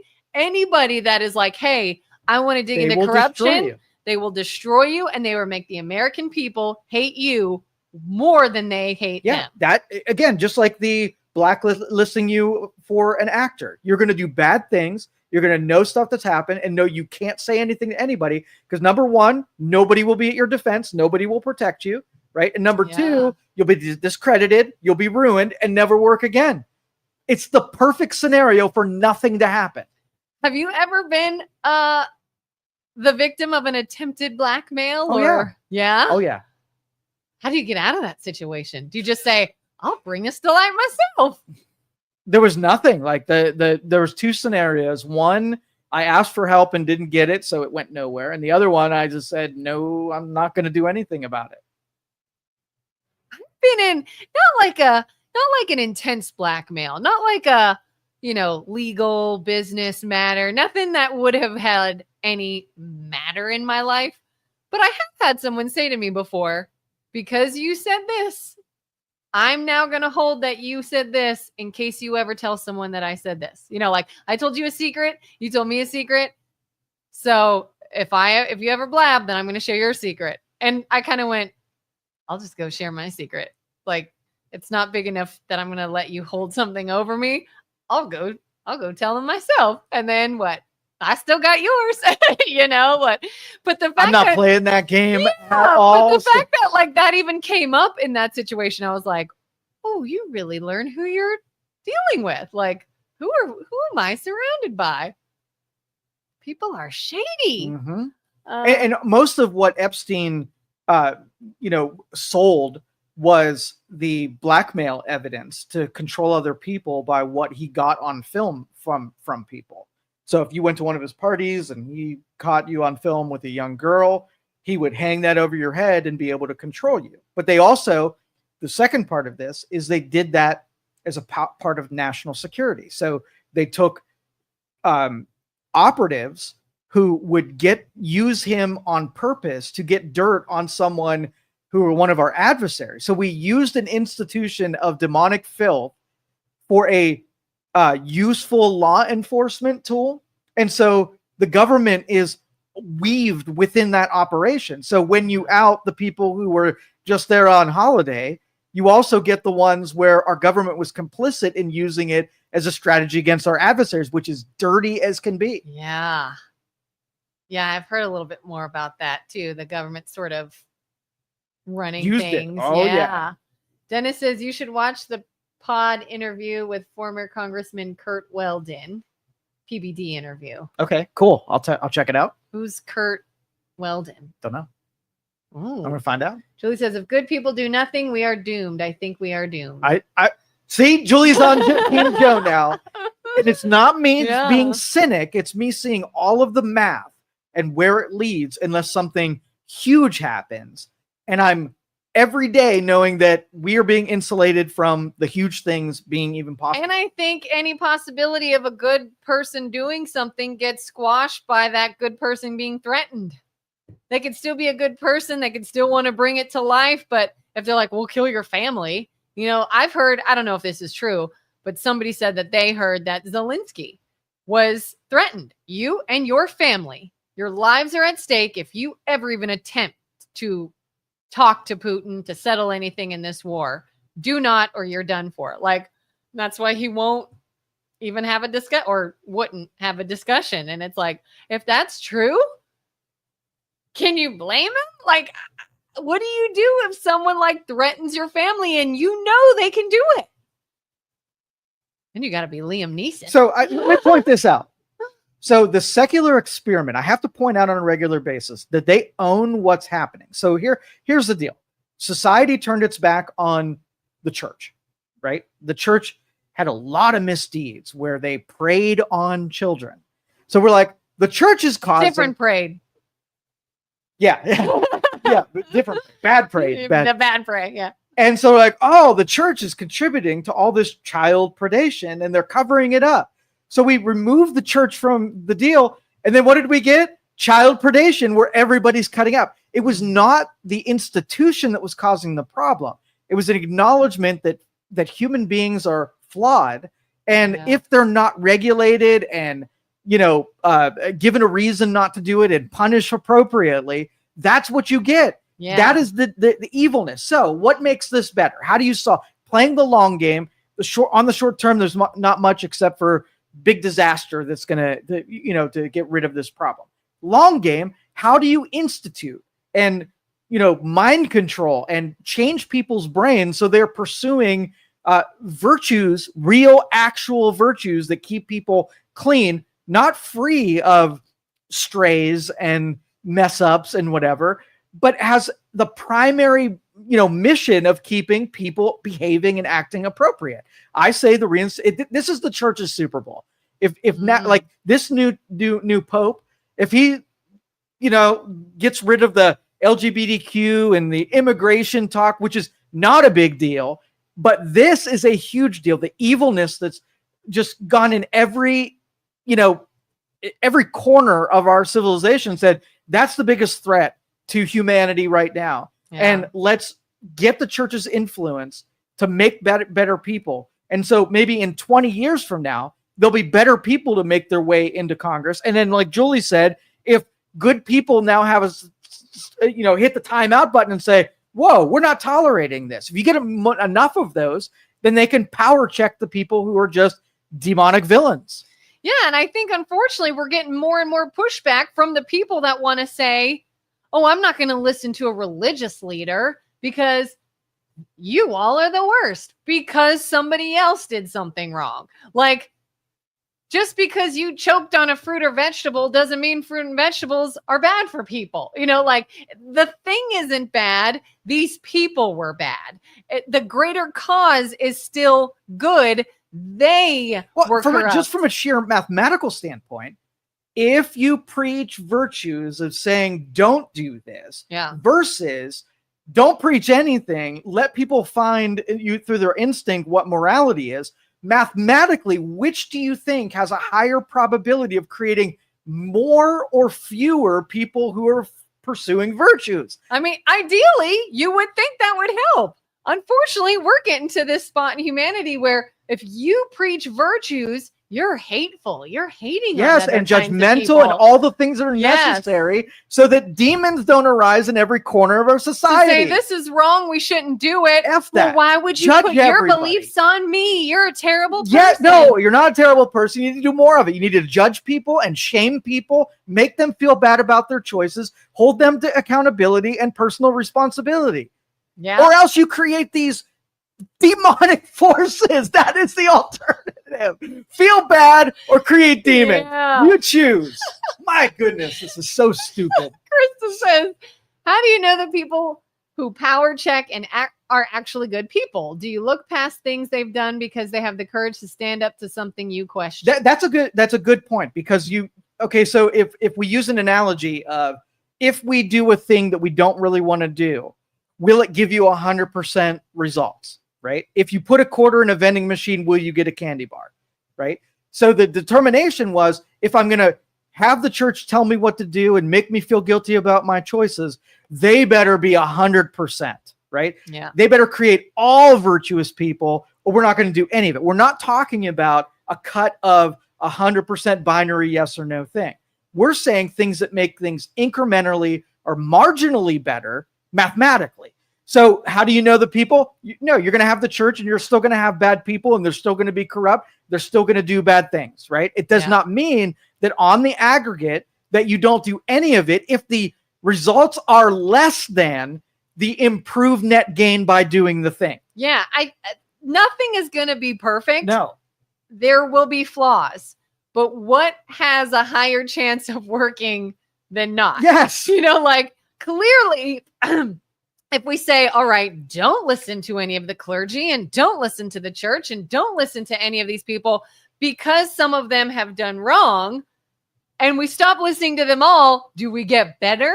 No, we don't. We continue to get worse because we chose to just discount everything involved with it. Yeah, and there will be, that's a guarantee. So if RFK shares all the information about health, right? Mm-hmm. And we restrict what people can do.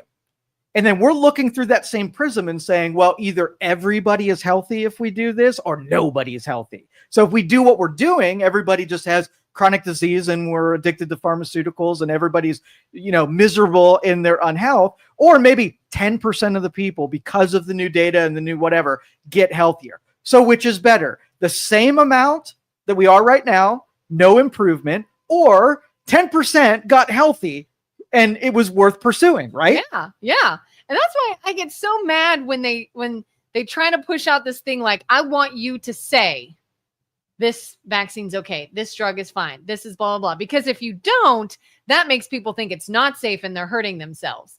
And it's like, I literally yelled when I heard that. And I said, we're not stupid. Like, if he says nothing about a medication and simply just says, here's the information, here are the pros and cons, here are the facts, here are the studies, here you go, I'm leaving my opinion out of it, I can appreciate that. I don't need someone saying you should do this, because we saw that with COVID. You made somebody say something. You made somebody say we should do this, we should take this, we should act this way. And then when more information came out, oops, like, you should have just presented the information to begin with, rather than, nope, you have to say this, you have to do this, you have to do this. Do you remember, what's that comedian that, what the heck is his name? He was on the talent judging thing. America's Got Talent. Yeah, the comedian guy, squirrely dude. He was really funny in the 80s and 90s, but then went total political. What the heck is his name? Rob Schneider went a little political in the 80s. Went political. What the heck is his name? But anyway, RFK had an interview with this guy, and he said something, and RFK was like, I'll show you the video of them saying it. And he was like, no, I don't want to see the video. That's like what we've become to, that even when we have the data, there's so many delusional people who are stuck in the religion of, in this case, COVID or vaccines or whatever, that data is the furthest thing from what's available to anybody. So it's almost like the politicians know that the people can't even make their own judgments. They need to be told what to do. And so they were trying to back RFK into saying something so that he contradict himself in the future, or, lead to a commercial when they're running for an election. So it's just gotten so incredibly stupid at this point that we will do it because we're reasonable, but everybody else, our fellow citizens, they haven't got a chance. They have no hope. God. Howie Mandel, that's it. Howie Mandel got political? Yes, he's a dick. He really is. Really? Yeah. Be a comedian, get the hell out of the political space. Because I liked him. I thought he was a funny dude in the 90s. He was funny. I did see he does something with podcasting. I didn't know he got into political realms though. He does. I'll have to go look him up. Little dick now. Oh, little OCD guy. Now, Krista says, no, we already read that one, huh?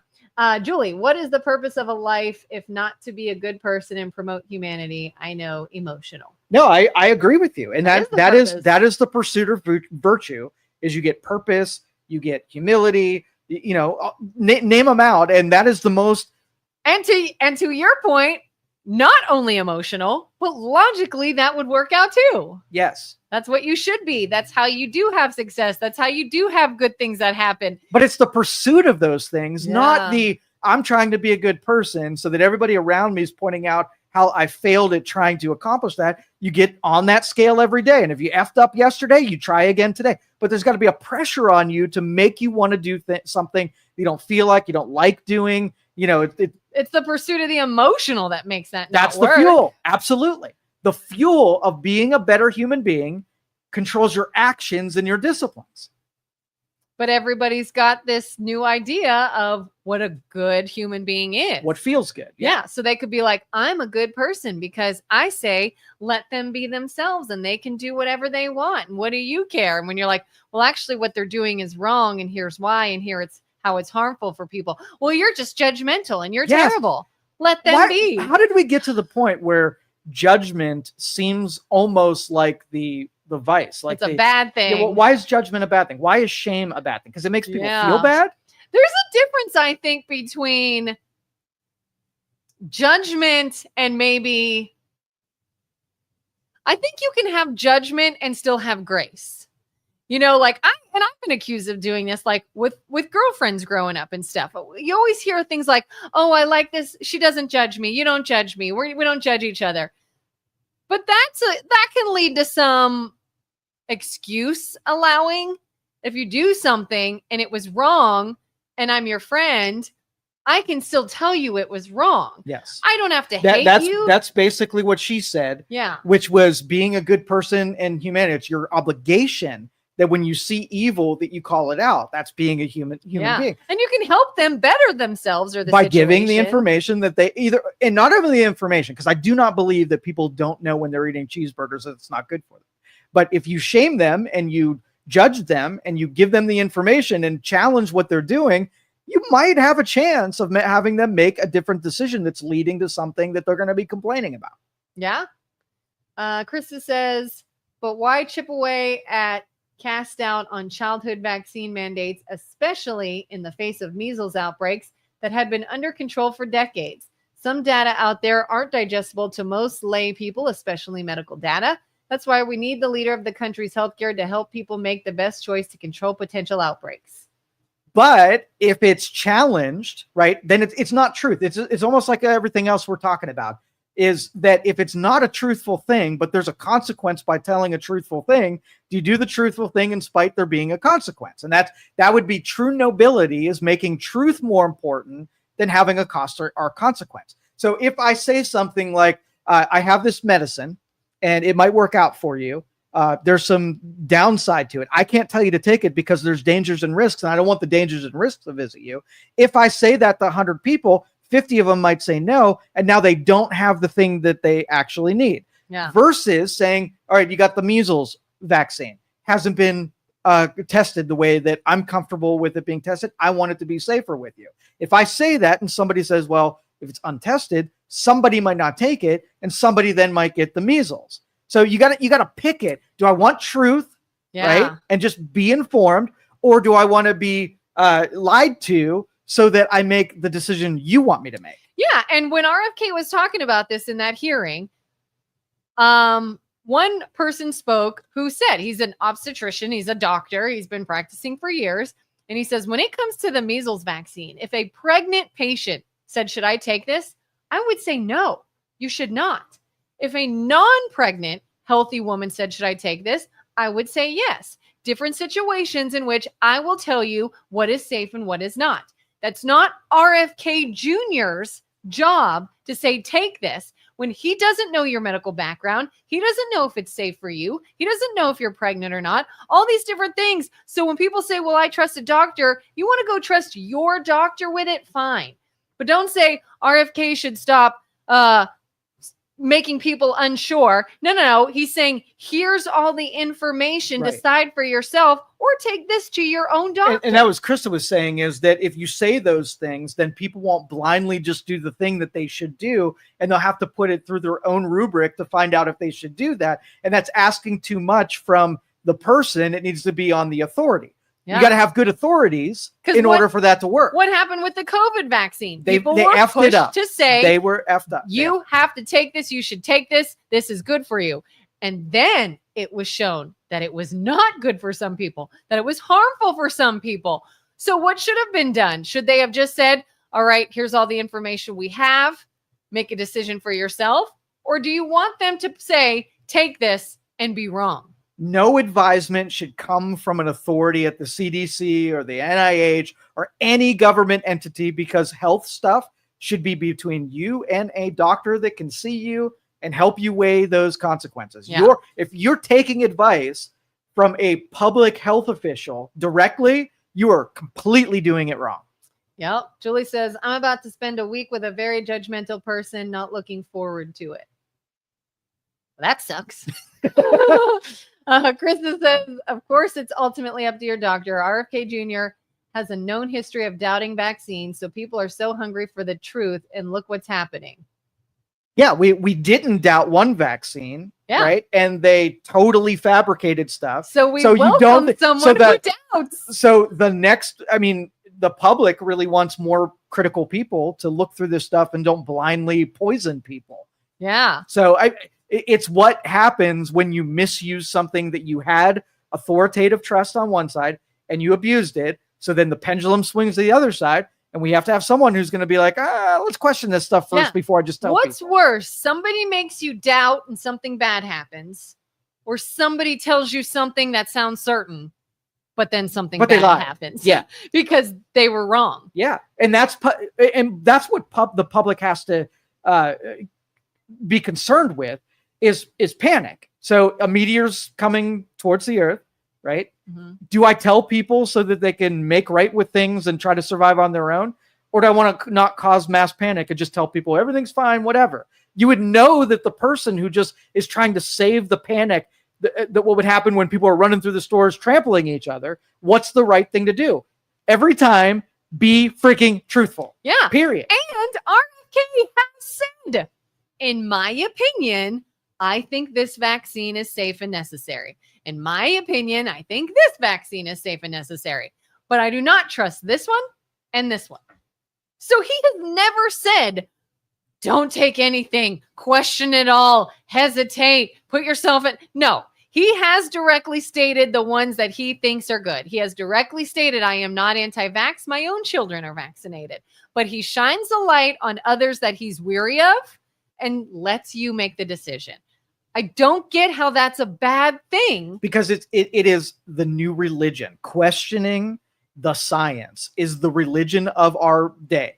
And if you question it, then people are going to doubt it. They're going to lose faith in it, and they're not going to blindly follow it. You get a more intelligent race of humans, right? When you are critical of things rather than blindly following people that misuse their authority and power. That's the simplest way that I can state it. Yep. She says, your doctor needs guidelines in order to help you. So what happens when you take away those guidelines because RFK says it's not my job?